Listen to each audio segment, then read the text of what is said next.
भारत के संसदीय इतिहास में पहली बार एक ही सत्र के दौरान 141 सांसदों को इतनी बड़ी संख्या में निलंबित कर दिया गया। और आखिर ये निलंबित करना होता क्या है, तो हम आपको बता दें कि वह जो सांसद होता है, निलंबित करने से उसकी सांसदी पर कोई असर नहीं पड़ता है। बस वो उस संसद की कार्यवाही में भाग नहीं ले सकता और किसी भी प्रकार का बिल पेश होने पर उस पर मतदान नहीं कर सकता है। और अब ये जो निलंबन की जो अवधि होती है वो एक दिन की भी हो सकती है या फिर इसकी जो अधिकतम अवधि होती है वो उस सत्र की समाप्ति तक हो सकती है। और जब नेक्स्ट सत्र वापस स्टार्ट होगा तो वह संसद की कार्यवाही में भाग ले सकता है। अब हम जानेंगे कि आखिर ये निलंबन हुआ क्यों। तो हम आपको बता दें कि 13 दिसंबर को संसद पर जो स्मोक बम वाली घटना हुई थी, तो उस वजह से विपक्षी पार्टियों ने जो संसद की जो सुरक्षा होती है उसके ऊपर प्रश्न पूछे।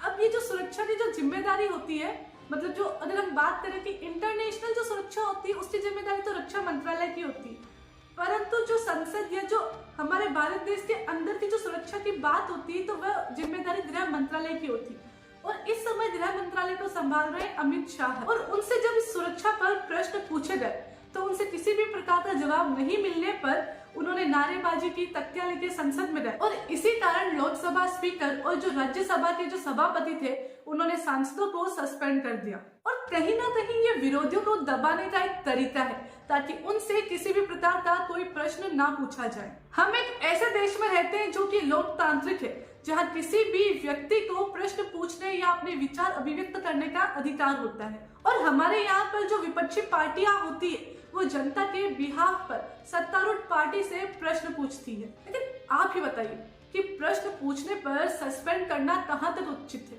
क्या ये तानाशाही की ओर बढ़ता हुआ कदम नहीं है? कांग्रेस सांसद शशि थरूर ने कहा कि अगर यही हाल रहा तो हमें लोकतंत्र की मृत्यु का शोक संदेश लिखना शुरू कर देना चाहिए और श्रद्धांजलि देने का समय आ गया है। अब आप मनीष तिवारी और जयराम रमेश के ट्वीट देखिए, जहां विपक्षी सांसदों ने कहा कि सत्तारूढ़ पार्टी कुछ ही समय में कुछ गंभीर विधेयक पेश करने वाले हैं। अब आप खुद देखिए कि एक सांसद जहां 15 लाख लोगों का प्रतिनिधित्व करता है और अब ये जो बिल है वो विपक्ष के बिना ही कानून बन जाएंगे, जो साफ साफ तानाशाही दिखाती। यदि विपक्ष नहीं बचेगा तो लोकतंत्र भी नहीं बचेगा, क्योंकि एक स्वस्थ लोकतंत्र के लिए जहां सत्तारूढ़ पार्टी का होना आवश्यक है वहीं एक मजबूत विपक्ष का होना भी जरूरी है।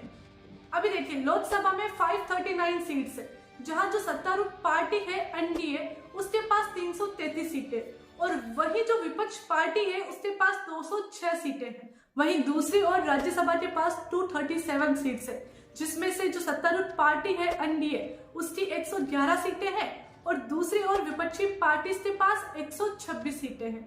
अब हम बात करेंगे कि जो लोकसभा के स्पीकर होते हैं और राज्यसभा के सभापति किन आधारों पर सांसदों को सस्पेंड करते हैं। देखिए संसद की जो कार्यवाही हम टीवी पर देखते हैं उसके लिए पूरी की पूरी रूल बुक होती है, उसके अकॉर्डिंग वो सदन की कार्यवाही चलती है। इसी रूल बुक के रूल नंबर 373 के अकॉर्डिंग यदि लोकसभा स्पीकर को लगता है कि कोई सांसद सदन की कार्यवाही को बाधित कर रहा है तो उसे वह स्पीकर एक दिन के लिए या बचे हुए सत्र की संपूर्ण अवधि के लिए उसे सस्पेंड कर सकता है। अब हम जानेंगे कि ये जो 141 सांसद सस्पेंड हुए इन पर किस नियम के अकॉर्डिंग कार्यवाही हुई। तो हम बता दें कि इनके ऊपर जो रूल नंबर 374 है उसके अकॉर्डिंग कार्यवाही हुई, जिसमें लोकसभा स्पीकर उस सांसद का नाम ऐलान करता है जिसने आसन की मर्यादा तोड़ी हो, नियमों का उल्लंघन किया हो या जानबूझकर उस सदन की कार्यवाही में बाधा पहुंचाई हो। जब स्पीकर ऐसे सांसद के नाम का ऐलान करते हैं तो वो सदन के पटल पर एक प्रस्ताव रखते हैं और उस प्रस्ताव में वो हंगामा करने वाले व्यक्ति को, उस सांसद को सस्पेंड करने की बात कहते हैं। और इसमें निलंबन की अवधि का जिक्र होता है जो एक दिन के लिए या फिर बचे हुए सत्र की संपूर्ण अवधि के लिए होती है। सदन चाहे तो वह किसी भी समय इस प्रस्ताव को रद्द करने की बात भी कर सकती है। अब हम जानेंगे कि जो नियम है 374A वो क्या है। 5 दिसंबर 2001 को रूल बुक में एक नया नियम जोड़ा गया जिसे 374A कहा गया और इसके अकॉर्डिंग कोई भी सांसद यदि लोकसभा स्पीकर के आसन के पास आकर नारेबाजी लगाकर, जो नियम है उनका उल्लंघन करके या अन्य किसी प्रकार से सदन की कार्यवाही में बाधा पहुंचाते तो उनके खिलाफ कार्यवाही की जा सकती है।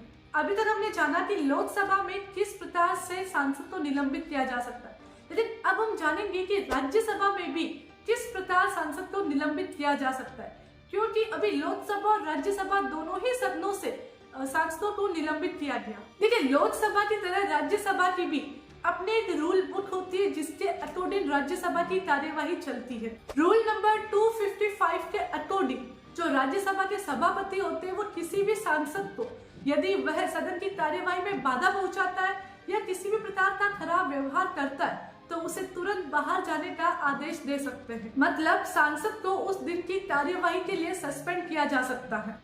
रूल नंबर 256 के अकॉर्डिंग जो राज्यसभा का सभापति होता है वह उस सांसद का नाम दे सकता है जिसने जानबूझकर नियमों की अनदेखी की हो। फिर सदन उस सांसद को सस्पेंड करने के लिए एक प्रस्ताव लेकर आता है और यह सस्पेंशन जो होता है वो चालू सत्र की समाप्ति तक हो सकता है, और यदि सदन चाहे तो दूसरे प्रस्ताव के द्वारा उसके सस्पेंशन को निरस्त करवा सकते हैं। देखिए, जो सबसे इम्पोर्टेंट बात है लोकसभा और राज्यसभा के बीच में वो ये है कि लोकसभा जो स्पीकर होता है वह स्वयं उस सांसद को सस्पेंड कर सकता है, परंतु राज्यसभा के जो सभापति होते हैं उनके पास ये अधिकार नहीं होता कि वह स्वयं उसे सस्पेंड करे। राज्यसभा में सदन के द्वारा ही उसे सस्पेंड किया जा सकता है। अब हम जानेंगे कि क्या हर बार विपक्षी पार्टी का सांसद ही सस्पेंड होता है। तो देखिए, जो लोकसभा की रूल बुक होती है उसके अकॉर्डिंग जो लोकसभा चलाने की जो जिम्मेदारी होती है वो लोकसभा स्पीकर के पास होती है। अब चूंकि लोकसभा के अंदर जब कोई बिल या कानून पेश होगा तो वो सत्तारूढ़ पार्टी के द्वारा होगा, और अब उसके खिलाफ जो प्रश्न पूछेंगे या उसके खिलाफ जो विरोध करेंगे वो विपक्षी पार्टी ही करेगी। और अब ऐसी स्थिति में जब विपक्षी पार्टी उनका विरोध करती है और यदि लोकसभा स्पीकर को उनका व्यवहार अभद्र लगता है, उनकी भाषा अभद्र लगती है तो वो उसे सस्पेंड कर देती है। और इसी प्रकार जो राज्यसभा का सभापति होता है वो भी अपनी रूल बुक के अकॉर्डिंग उस सांसद के खिलाफ कार्यवाही कर सकता है। एक जो बात है वो बहुत ही आश्चर्यजनक है कि 2014 में कांग्रेस ने अपने ही सांसद को सस्पेंड कर दिया था। बात थी 13 फरवरी 2014 की, जब लोकसभा स्पीकर मीरा कुमार ने 18 सांसदों को सस्पेंड कर दिया था। यह एक ऐसा समय था जब कुछ सांसद तेलंगाना राज्य बनाए जाने के विरोध में प्रदर्शन कर रहे थे और कुछ नए राज्य बनाने की मांग कर रहे थे। इन सस्पेंड हुए 18 सांसदों में से एक सांसद राजगोपाल कांग्रेस के सांसद थे। उन पर सदन में पेपर स्प्रे का प्रयोग करने का आरोप लगा था। और हम आपको बता दें कि संविधान के आर्टिकल 105(2) के तहत भारत में संसद में किए गए किसी भी व्यवहार के लिए जो सांसद होता है वो कोर्ट के प्रति उत्तरदायी नहीं होता है। इस पर केवल जो लोकसभा जो स्पीकर होता है, राज्यसभा का जो सभापति होता है वो ही कार्यवाही कर सकते हैं। अब हम बात करने वाले हैं कि सांसद को सदन में क्या करना चाहिए और क्या नहीं। सदन में सांसदों को दूसरों के भाषण को बाधित नहीं करना चाहिए और उन्हें शांति बनाए रखनी चाहिए। बहस के दौरान किसी भी प्रकार की टिप्पणी करके कार्यवाही में बाधा उत्पन्न नहीं करनी चाहिए। देखिए, जो सदन होता है उसमें किसी भी प्रकार की नारेबाजी, तख्तियां दिखाना या विरोध में जो दस्तावेज होते हैं उनको फाड़ देना, कैसेट चलाना, टेप रिकॉर्डर बजाना, इस प्रकार के कार्यों की मनाही होती है। अब हम बात करने वाले कि क्या इस प्रकार का जो सस्पेंशन होता है वो वापस लिया जा सकता है। तो हम आपको बता दें कि जो लोकसभा स्पीकर होता है उसके पास सस्पेंड करने का अधिकार होता है, परंतु सस्पेंशन वापस लेने का अधिकार उसके पास नहीं होता है। यह अधिकार सदन के पास होता है और सदन चाहे तो प्रस्ताव लाकर उस व्यक्ति या उस सांसद के सस्पेंशन को वापस ले सकता है। अब हम जानेंगे कि क्या सस्पेंशन के दौरान उस सांसद को सैलरी मिलती है। तो हम आपको बता दें कि हाँ, उस समय सस्पेंशन की जो अवधि होती है उस दौरान भी उस सांसद को सैलरी मिलती है। कई बार इस पर बात होती है कि काम नहीं तो वेतन नहीं, परंतु इस प्रकार का कभी कोई बिल लोकसभा या राज्यसभा में अभी तक पेश हुआ नहीं। अब हम आपको वो मौके बताने वाले हैं जब विपक्षी पार्टी ने कांग्रेस सांसदों के खिलाफ कार्यवाही की मांग की थी, परंतु तब क्या हुआ वह जानिए। देखिए, जब 21 सितंबर को विशेष सत्र चल रहा था तब जो बीजेपी सांसद थे रमेश बिधूड़ी, वो चंद्रयान 3 की सफलता पर या उनकी उपलब्धियों पर बात कर रहे थे। तभी उन्होंने जो बीएसपी के सांसद थे दानिश, उनको उन्होंने गाली गलौज की थी। उसके बाद दानिश अली ने चिट्ठी लिखकर लोकसभा स्पीकर से कहा कि आप रमेश बिधूड़ी के खिलाफ कार्यवाही कीजिए, क्योंकि इन्होंने मेरे खिलाफ बड़वा, कटवा, मुल्ला, उग्रवादी और आतंकवादी जैसे शब्दों का प्रयोग किया है।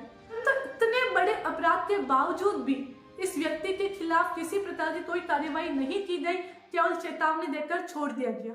इसके बाद एक और मौका आता है 2 अक्टूबर को, जब कांग्रेस के जो सांसद थे जयराम रमेश, उन्होंने बीजेपी जो सांसद थे ब्रजभूषण, उनके खिलाफ कार्यवाही की मांग की थी और कहा था कि इनके जो खिलाफ है वो भारत के लिए गोल्ड मेडल जीतने वाली महिलाओं के उत्पीड़न का आरोप है। तो हम चाहते हैं कि इनके खिलाफ किसी प्रकार की कार्यवाही की जाए, इन्हें सस्पेंड किया जाए, लेकिन तब भी लोकसभा स्पीकर द्वारा उन पर कोई भी कार्यवाही नहीं की गई।